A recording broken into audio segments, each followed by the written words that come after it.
effectivement aller sur cette dynamique encore plus, peut-être de la présomption, parce qu'on n'arrive jamais à reconstituer tous les morceaux du puzzle, c'est pas pareil, c'est pas possible, mais lorsqu'on a comme un faisceau de présomption assez solide, je pense qu'il faut y aller. Et puis, je voulais aussi vous annoncer la tenue d'un séminaire qu'on a appelé tout simplement blanchiment. Ça se passe le 7 novembre, c'est à la faculté, avec la faculté de droit de Nantes. Voilà, l'ouverture des hostilités, c'est à 13h30 et on fait un séminaire un petit peu en invitant des professionnels, des professions assujetties, mais aussi il y aura des magistrats, des enquêteurs. Voilà, n'hésitez pas à venir. Merci Fabrice. Merci beaucoup, Lionel. Je vais reprendre la visio. Euh, Effectivement, comment dire, vous avez parlé du fait qu'il y avait quand même des choses qui étaient faites avant la création de l'agence, avant la loi Warsmann. C'est toujours bien de rappeler qu'il y a quelque chose avant, même si nous, on aime bien exagérer avec des dates fortes et dire avant on ne confisquait rien et maintenant on confisque. Donc avec la création des GIR, qui était plutôt effectivement fraude fiscale, évasion fiscale. Et là, voilà, on met le curseur un peu plus sur le blanchiment, la lutte contre le blanchiment qui est bien difficile, comme on l'a expliqué, parce qu'il faut que le juge trouve le lien entre l'infraction et le bien. On me reprendra si je ne suis pas assez précis. Donc, des directives européennes, un règlement qui nous amène à confisquer plus en France. Mais la grande nouveauté, c'est qu'il y a une directive qui vient de sortir en 2024. Qu'est-ce qu'elle nous dit, cette directive? À quelle sauce allons-nous être mangés? Et nous donnons tout de suite la parole à Charlotte, qui est donc docteur donc en droit sur ce sujet. Et Charlotte, c'est à toi. Merci beaucoup. Donc, je tenais à commencer en remerciant Fabrice ainsi que l'Association Criminelle de m'avoir invité à participer à cette formation et notamment de m'avoir confié le sujet de la nouvelle directive européenne qui a été adoptée donc le 24 avril dernier. Donc, les lignes directrices, et notamment les avancées et les limites de cette directrice, mais avant de rentrer dans les avancées et les limites de ce nouveau texte qui a été adopté, je tenais à apporter vite fait quelques éléments de contexte sur l'adoption de ce nouveau texte. Déjà, sur ce texte qui n'arrive pas de nulle part, depuis 1998, l'Union émet des textes en matière de saisie et de confiscation. Il n'y a pas moins de 9 textes qui ont été adoptés depuis le début des années 2000.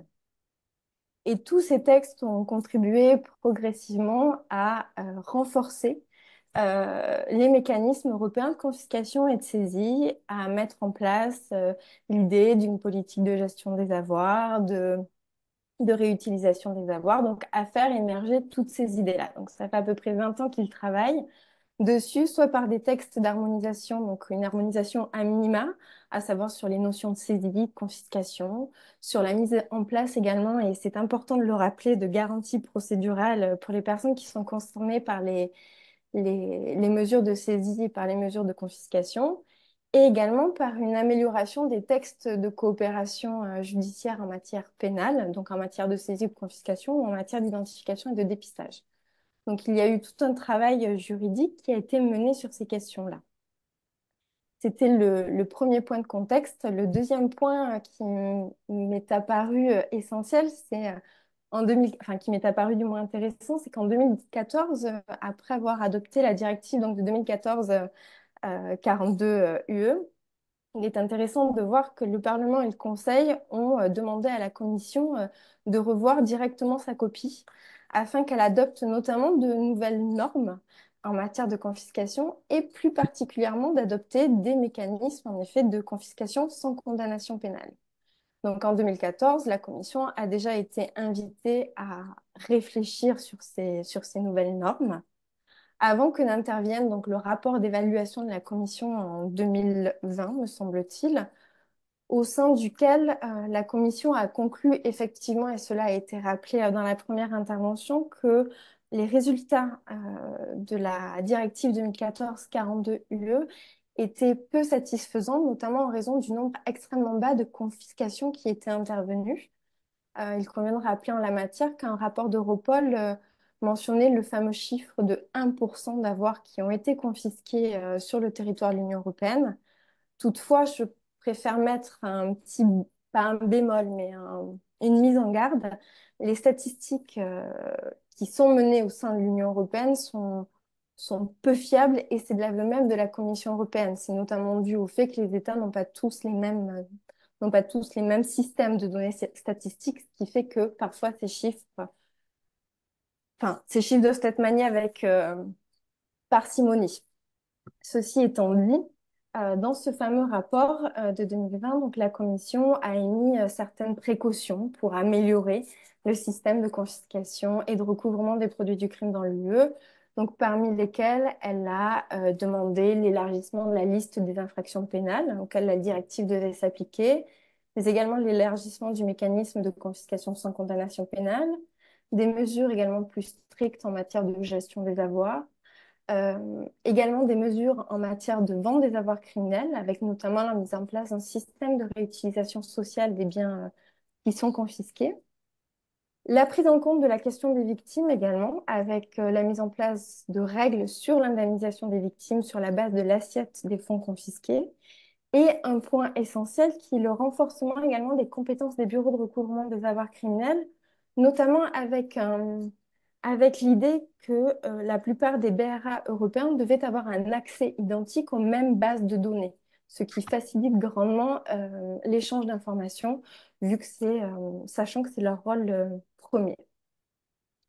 Donc ces éléments de contexte étant dit, je vais maintenant passer de manière alors je vais essayer d'être brève et claire sur les avancées de cette nouvelle directive.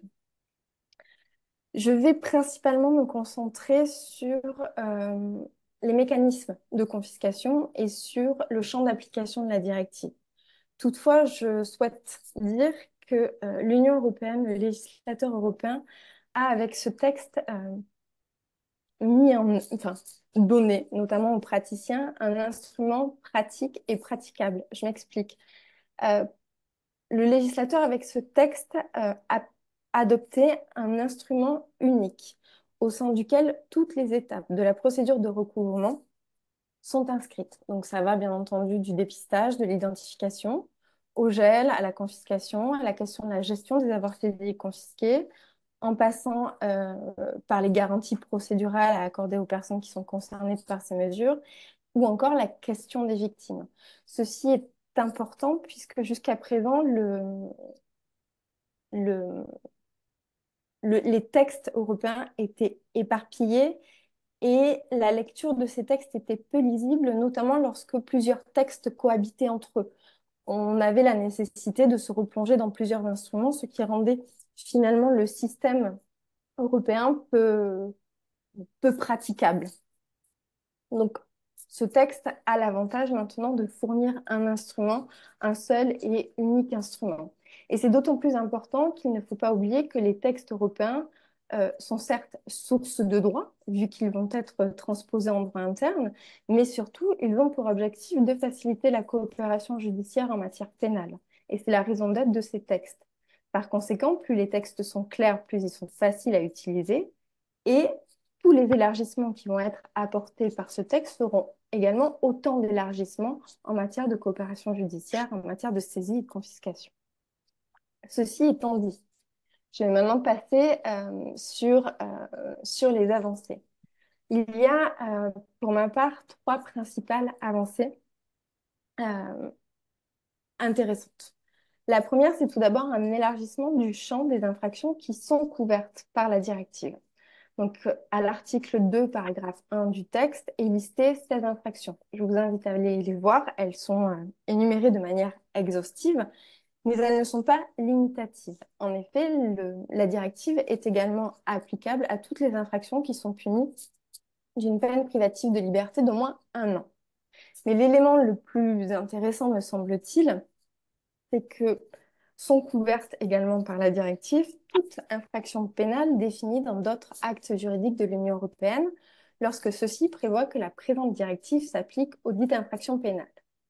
Alors, ce point est particulièrement intéressant puisqu'il invite notamment à aller se pencher sur les autres instruments européens et il invite notamment à élargir le champ d'application de la directive. Et c'est d'autant plus intéressant qu'en même temps que cette directive a été adopté un autre texte, qui est la directive 1226, qui a été adoptée également le 24 avril 2024, et qui est relative à la définition des infractions pénales et des sanctions en cas de violation des mesures restrictives de l'Union européenne. Alors, la lecture de ces deux textes apparaît doublement intéressante quand on connaît le contexte géopolitique actuel, puisque notamment ces deux textes mis ensemble permettent notamment d'aller saisir des avoirs qui auparavant étaient difficilement accessibles, et je parle notamment des avoirs qui font l'objet d'une saisie administrative. En effet, le gel des avoirs administratifs ou smart sanction euh, est une mesure temporaire qui aboutit très rarement à la confiscation, puisque pour aboutir à une confiscation, il faut établir une infraction pénale pour que le bien devienne saisissable sur un plan judiciaire et qu'in fine, il y ait une confiscation. Via ce texte, finalement, toute personne ou entreprise qui contournerait finalement les sanctions prises par l'Union européenne se verrait ainsi saisir, enfin, la possibilité est ouverte pour la saisie et pour la confiscation de leurs avoirs. Donc, on se rend compte que finalement, il y a le texte de la directive qui énumère les différentes possibilités, mais qu'autour de cette directive, il y a également un nombre important de textes qui viennent finalement élargir son champ d'application. Donc ça, c'est le premier point. La deuxième avancée qui me paraît intéressante, qui cette deuxième avancée, c'est l'élargissement notamment des conditions d'application des mécanismes de confiscation. Je m'explique. Quand on prend le texte de la directive, il y a une impression de déjà vu ou de redite, puisque les mécanismes sont les mêmes. On a l'impression que finalement, il n'y a aucune avancée. Or, lorsqu'on se penche sur les conditions juridiques d'application de ces mécanismes, il apparaît que là aussi, les conditions ont été élargies. Et le mécanisme finalement de confiscation qui illustre parfaitement cet exemple, c'est le mécanisme de confiscation élargie. Ce mécanisme de confiscation élargie, il est intéressant puisque, par exemple, il a été adopté dès 2005 dans le cadre de la décision cadre. Il n'était applicable qu'en matière de criminalité organisée et en matière de terrorisme. Or, à l'heure actuelle, ce mécanisme est applicable à l'ensemble des infractions qui sont qui sont couvertes en effet par la directive, à savoir l'article 2 du paragraphe 1 au paragraphe 3. Donc les conditions d'application de ce mécanisme ont été grandement élargies euh, au fur et à mesure finalement des avancées européennes en ce domaine. L'autre exemple qui peut être mis en avant, c'est le mécanisme de confiscation sans condamnation pénale, puisque dans le cadre de la directive 2014-42/UE, il n'était prévu qu'en matière de fuite et de maladie. Or, à l'heure actuelle, il a été étendu, par exemple, en cas de décès de la personne suspectée ou poursuivie. Donc, lorsque l'on analyse les conditions juridiques, on se rend compte qu'il y a, euh, alors, je dirais une aggravation de la répression, mais plus un élargissement des conditions qui vient étendre finalement les possibilités de confiscation. Enfin, euh, l'une des avancées majeures aussi, c'est l'apport de nouveaux mécanismes de confiscation. Donc l'apport de la directive en la matière, c'est notamment le mécanisme de confiscation de richesses inexpliquées. Alors, ce mécanisme, il est particulièrement intéressant puisqu'il me rappelle assez étrangement le mécanisme de confiscation élargie et je vais m'expliquer. Tout d'abord, c'est un mécanisme alternatif qui s'applique dans des conditions qui sont strictement prévues par la directive. Donc, il s'applique de manière alternative, ce qui signifie qu'il ne s'applique que si on ne peut appliquer la confiscation du produit du crime, la confiscation élargie, la confiscation sans condamnation pénale. Ce n'est qu'à ces conditions qu'on ne pourra envisager de prononcer une confiscation sur la base de cet article. C'est la première condition et il ne s'applique qu'en matière, alors que pour les biens qui ont été identifiés durant l'enquête comme des biens en relation avec une activité criminelle et pas n'importe quelle activité criminelle puisqu'il s'agit d'activités criminelles commises dans le cadre d'une organisation criminelle. Donc il y a un champ d'application qui est extrêmement restreint. Je ne suis pas voyante, mais si les prochaines évolutions de la législation européenne sont identiques à ce qui se fait depuis les 25 dernières années, il me semble qu'il y a fort à parier que ce mécanisme verra son champ étendu d'ici les prochaines réactualisations européennes en la matière. Donc ça, c'était les différentes avancées qui sont intervenues. C'est assez intéressant de montrer puisque il me semble que depuis 25 ans, l'Union européenne a à peu près le même mode de fonctionnement, à savoir reprendre les mêmes mécanismes et étendre leur champ d'application d'une part, et d'autre part, mettre en place systématiquement un nouveau mécanisme, ce qui fait que, enfin, ce qui me fait dire, et ce n'est qu'un avis personnel, que la législation en la matière, quand même, a tendance à se durcir. Du moins, la politique patrimoniale de l'Union européenne a tendance à se durcir. Donc, ce sont les principales avancées euh, que j'ai pu noter pour ma part. Concernant maintenant les limites, s'agissant des limites, il me semble que ça a été également évoqué dans la première intervention. Le cadre européen ne s'applique qu'aux mécanismes de confiscation qui sont rendus dans le cadre ou qui sont prononcés dans le cadre d'une procédure pénale. C'est lié à la base juridique des textes, à savoir les articles 82 et suivants du traité, en matière de coopération en matière de coopération judiciaire, en matière de coopération judiciaire, en matière pénale. Donc c'est lié à la base juridique. Euh, et le deuxième, donc ce qui exclut finalement les mécanismes de confiscation civile et les mécanismes de confiscation administrative. Et il y a une deuxième limite qui tient également à la nature même de l'instrument, qui est la directive. La directive nécessite, pour être applicable, d'être transposée dans les droits internes. Donc, par conséquent, il y aura forcément une interprétation, une adaptation à la législation des États membres, ce qui peut poser certaines difficultés en matière au moment de la coopération, puisque finalement, les mécanismes peuvent ne pas correspondre euh, à l'esprit du texte européen. Donc, ça peut poser à un moment donné une certaine difficulté. Enfin, j'en terminerai par là, et c'est un avis personnel. Il me semble que au fur et à mesure des années et des réformes de l'Union européenne, euh, il y a eu un durcissement. Or, le constat est toujours le même, c'est-à-dire un système qui est peu efficace finalement. Il me semble qu'on oublie souvent autre chose, c'est la capacité institutionnelle, structurelle des États à faire face à une politique de saisie et de confiscation des avoirs du crime. Plus on tend à saisir, plus on tend à confisquer, il est nécessaire d'avoir les moyens humains, les moyens matériels derrière, de pouvoir faire face finalement à cet afflux de biens. Donc il y a la nécessité, il me semble, de définir une politique de recouvrement des avoirs criminels, une politique de confiscation pour permettre notamment au système de fonctionner. L'idée de l'Union européenne, et c'est intéressant puisqu'on a tendance quand même à s'éloigner davantage, on a tendance à s'éloigner de la notion de sanction pénale quand on lit les textes de l'Union européenne, notamment les études d'impact. L'idée est que le système doit se nourrir, c'est-à-dire on met de l'argent sur la table, on met en place un système capable de gérer, capable de faire face au contentieux, puisqu'il ne faut pas oublier qu'il y a du contentieux, il y a du contentieux en matière de saisie, il y a du contentieux en matière de confiscation, mais il y a aussi du contentieux dans la phase de gestion, notamment pour les questions liées à l'exécution des saisies, tout ce qui est vente avant jugement par exemple, les requêtes en restitution. Donc il faut aussi pouvoir faire face à ce contentieux, et ce n'est qu'à ces conditions que l'on pourra peut-être j'allais dire envisager plus sereinement, mais mettre en place un système qui arrive à être plus efficace et un système qui arrive à être plus efficient.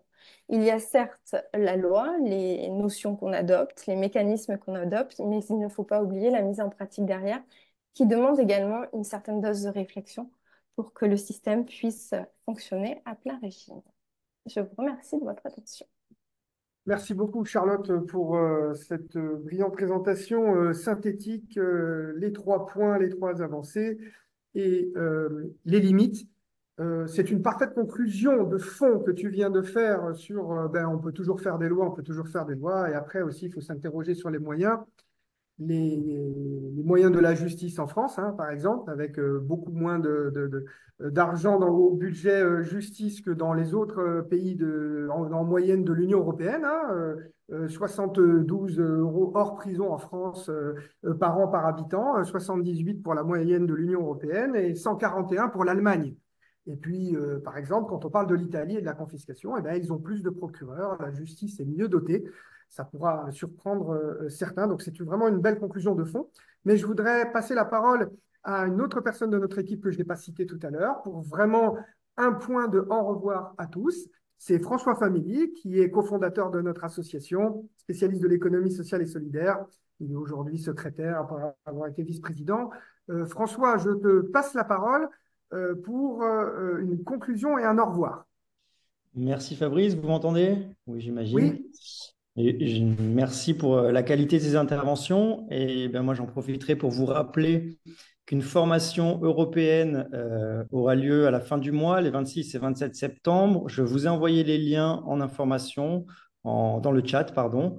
Vous avez un programme de formation en anglais pour continuer à approfondir ces questions de confiscation et de reconnaissance de confiscation entre États membres, et puis voir quelles sont les perspectives pour l'avenir et comment notamment s'inspirer peut-être davantage encore, comme vous le disiez, du modèle italien, qui reste certainement l'un des piliers et phares en matière de confiscation en Europe. Je vous remercie et ben, je pense que c'est tout pour aujourd'hui. Merci de votre présence et à très bientôt. au revoir à tous. Bonne soirée. Au Au revoir. revoir. Et puis...